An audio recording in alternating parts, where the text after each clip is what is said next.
Hi, Jérémie, my dear friend Jérémie. How are you doing, Jérémie? I'm very good, Pascal. How are you? I'm great. I'm very excited with what we're going to do together today. We have presented last year. We have a series of 5 minutes to try to create a bit of to tease the curiosity of the head of school and director of curriculum, leadership. In school, in international school, and this year we're coming with something a bit different. Jeremy, can you talk to us a bit about it? It is going to be a bit different, this podcast. So, many people are talking about AI in education, and the approach is, which is a noble one, is to try and make it as simple as possible, as accessible as possible, so that as many people as possible can have sort of a low entry point into AI integration. And that's great. What we are going to be doing is a little bit different. We're going to be looking at the cutting edge. We're going to be looking at more advanced, a bit more complex users, but also the ones that we think have the most potential, the greatest potential for students, for teachers, and for schools. Mhm. And so there is one thing that in our conversation, Jeremy, and we have a lot of conversation because we share a lot of the work we're doing. It's a Mhm. lot of testing and intuition that we have, and things that are very concrete that we do. And we will have the opportunity to share in this podcast. We will have the opportunity to share some of this work that we have done in the future. But in some of the conversation that we have, you often say that we don't really fully realize the implication of these new technologies. And so Mhm. why do you think that? And what are these misconceptions in which we are currently stuck when it comes to AI in education? Right. I mean, so if we're being honest, the main reason why we don't fully realize the implications and there are misconceptions is just because those technologies they're so new, they're so complex, they evolve so fast. It would be very hard for anybody to predict the future when it comes to AI. Even people who have deep expertise in AI. And we have to be honest, in education, whether it's you, me, or anybody else, we're not experts in AI. It's not that we work in the industry, right? We know about using AI in education.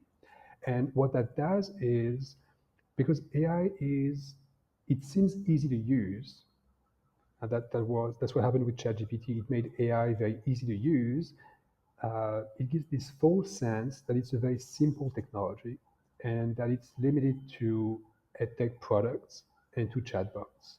So there's this misconception that AI, it's ChatGPT. AI, it's the products that we have access to, and most of them are chatbots, such as ChatGPT.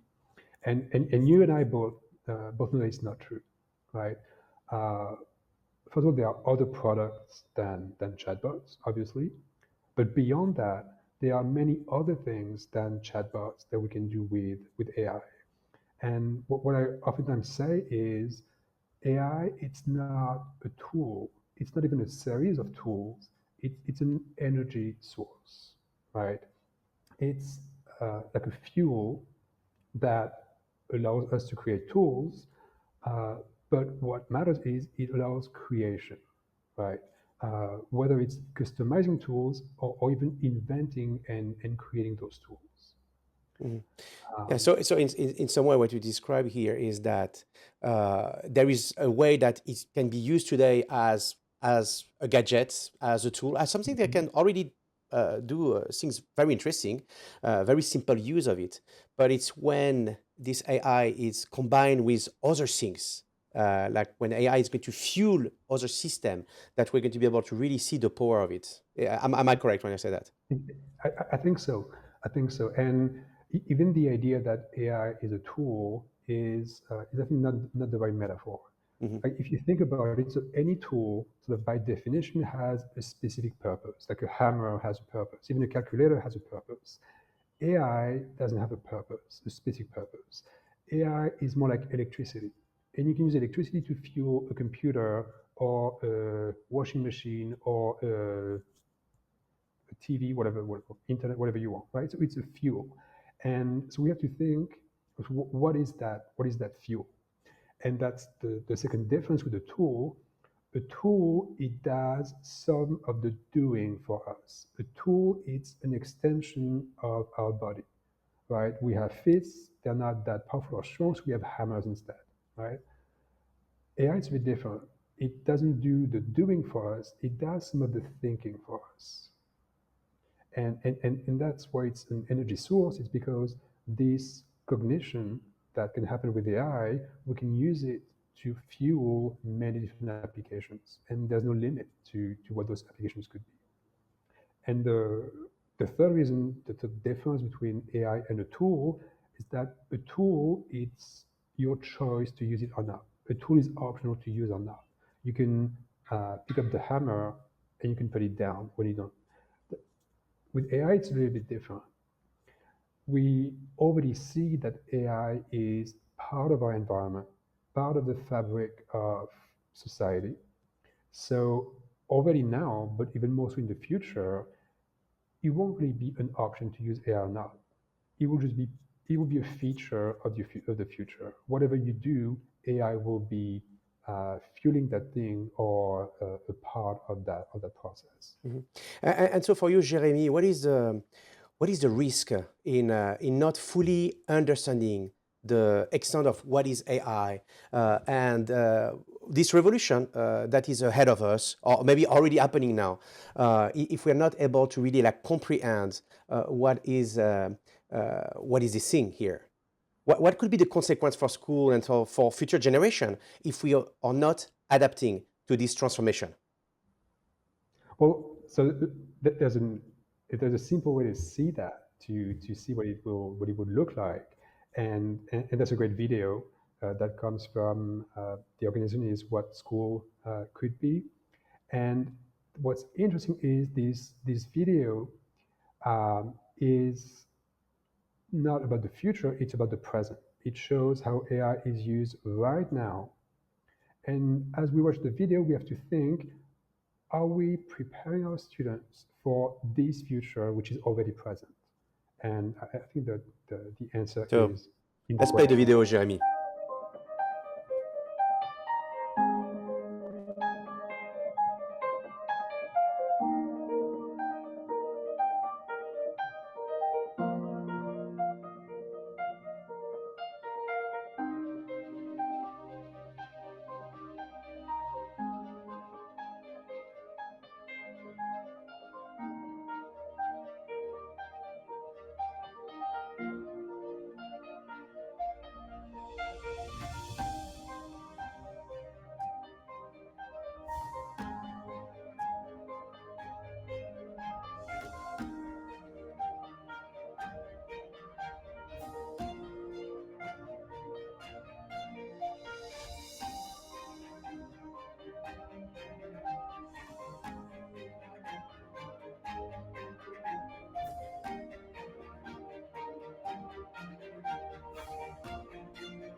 Yeah, I think it's fascinating, Jeremy, because for me, when I see and you share this video with me, it's remind me some conversation I have. I have a friend, Tanya Mishra, who is also in charge of this organization who supports AI in the curriculum. But it's a very different approach what she's doing.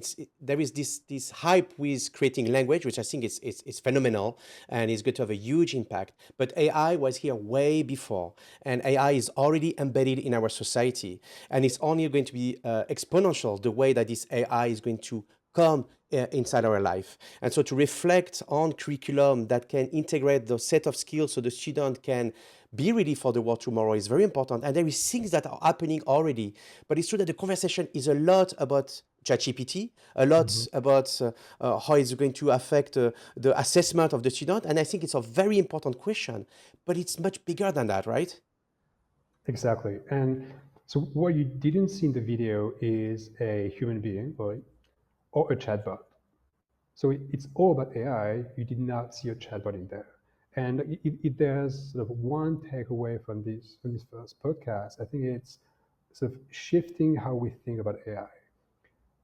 If you had to define what AI is the capacity to transform inputs into outputs based on their meaning with purpose and autonomy. And that can be any input or any output. It doesn't have to be text, right? So it can be an automated system where I order something and it gets delivered to me within 13 minutes because it's been sent to a warehouse somewhere where a robot picked up my order. It was shipped through a drone that was guided by GPS to my apartment, whatever it is. This whole process happened without direct human intervention. It was Mhm. designed by human beings, but Uh, humans were not mm. actively And I interested. think, Jeremy, for me, it's one of the motivation that I have to do this podcast and to work with you on this is, and people could say, oh, Jeremy and Pascal, they're tech savvy, they know how to do things with AI and blah blah blah blah.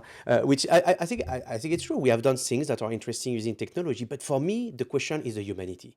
For me, the question is how this technology is going to allow us to, in some ways, and it's a paradox, regain our humanity. It's how we're going to be able to utilize this technology. So I'm going to be able to focus on what matters the most. And in the school, it's going to be the student, it's going to be the teachers, it's going to be the curriculum, it's going to be the relationship with the parent. How this technology is going to allow me as a human being to exist and to have a bigger impact. And so it's true in the video, we don't see a human being.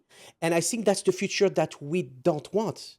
We want the technology to be able to be here and to collaborate with her, to live with us, but to support the best in us so we can really make the world a better place. And I think that's really the motivation behind. It's not about technology in some ways. It's about how we are going to be able to drive our school, to lead our school in a very humanistic approach with AI and with the technology because it's here and it's not going to go anywhere.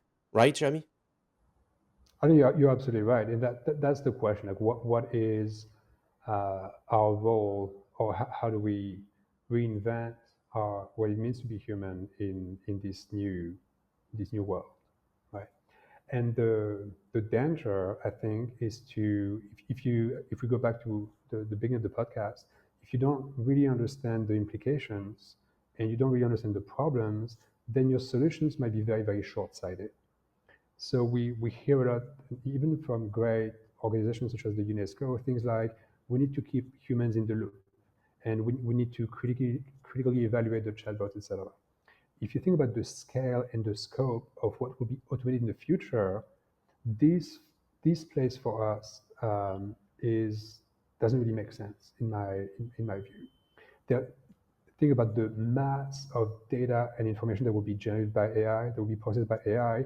There's no way a human being or a team of human beings are going to review the outputs and make sure it's not biased or make that is just not going to happen. So we need to know the technology so well and master the technology so well that we can use it to check itself, to control itself, that we know how to create checks and balances and more reliable systems. But that comes from very advanced AI literacy, right? We need to Yeah. reinvent Mhm. things like creative thinking or critical thinking they cannot look the same as they did in the past. And I think it's one of the things that we will also probably address in this podcast is this AI literacy, how we can support schools and our students to develop those skills that we were saying that were already critical before being in this wave with AI. Tomorrow it's even more important. So, Jérémie, we are getting very close to the end of this podcast here. Can you give us an example of an opportunity that's practical, advanced, and transformative? What do you have in mind? Well, so I want to give you a thought experiment. And I can share with you on my screen an example of something that happened very recently, where I think it's a student somewhere, managed somehow to connect their basic graphing calculator to ChatGPT, right? Okay. Now, that takes very advanced tech skills. Like, there's no immediate threat that that's going to happen in your classrooms. But what that means is it's already technically possible. What that means is very soon, that might be next year, maybe in 3 years, but in the foreseeable future, students and anybody anywhere will have constant access 24/7 to an AI that will be more powerful than the ones we have now and that will not be detectable. It might be an earring, it might be a pin, whatever it is. So let's stop and think, what will our classrooms look like? What will our schools look like? What will human relationships in society look like when I am constantly, in a way that is not detectable, able to access an AI more powerful than ChatGPT that has access to all information on the internet, that is able to process sounds, that is able to process images, that is able to write and run code. Mhm. I think, Jeremy, and you're going to show the video here. I think I just want to say on that because I have this conversation today with head of school in Europe and also with a colleague at school. School are today asking students what they can do and tell students what they can do and what they cannot do with AI. And I think this posture is not going to be sustainable for exactly what you're describing here. Is we're going to have to rethink and adapt instruction assessments in a way that it's embed the fact that AI is going to be here. If not, it's not going to be sustainable for the school. So let's see the video, Okay, Jeremy. it's not a video, it's just an Oh, article okay, it's from, an article. Okay, so I'm going to share your screen from, now. from Wired. Voilà. Uh, So some mad genius put ChatGPT on a T184 graphic calculator. And as another example, you have, so in this experiment, they mounted an AI that has vision capacity on a kid. And so that language model is learning language the way a kid learns language, not the way AIs are usually trained. Now, imagine that thing is much smaller in the future, and it can see, it can hear, it can access the internet, and it's not detectable. As you say, in this future, which is a very, like, that is going to be the case very soon, we will have to assume that students have constant access to very powerful AI. And there will be no way to assess them or teach them in a sort of environment where this is not true. So if that's our assumption, students have constant access to powerful AI, then how do we teach and how do we assess? And that has to be transformed. Yeah, absolutely, Jeremy. Thank you, Jeremy, for sharing all this with us. So next week, Jeremy, we will dive into a practical solution to look into taking care of the social emotional support of our students and how technology and AI can support a school to be in a place where we can keep a better track of what happened. We can encourage restorative approach. We can encourage to be a better communicant on what happened in the school. And this is a really practical solution that we put in place in my school. And we will navigate through the journey of designing the system, but more importantly, we will look at what impact it can have on our students, on our teacher, on the collaboration between the counselor and the teachers, and how it allows us to refocus our attention on the support that our students need, the conversation and the relationship with our students, and the relationship between the counselor and the teacher. So that's what we will look into next week. So you see, it's more about the human than the technology, but we will see how AI can really support in that process. AI and automation here. Voilà, so thank you very much, Jérémie. Very happy to spend this time with you, Jérémie. It's going to be a fun journey, and we're going to learn together through this journey because we don't have answer to all the questions. We are very curious, and I think that's what we want everybody to be able to be, to tease this curiosity. Thank you. Can't wait for next week. See you soon. Thank you, Pascal.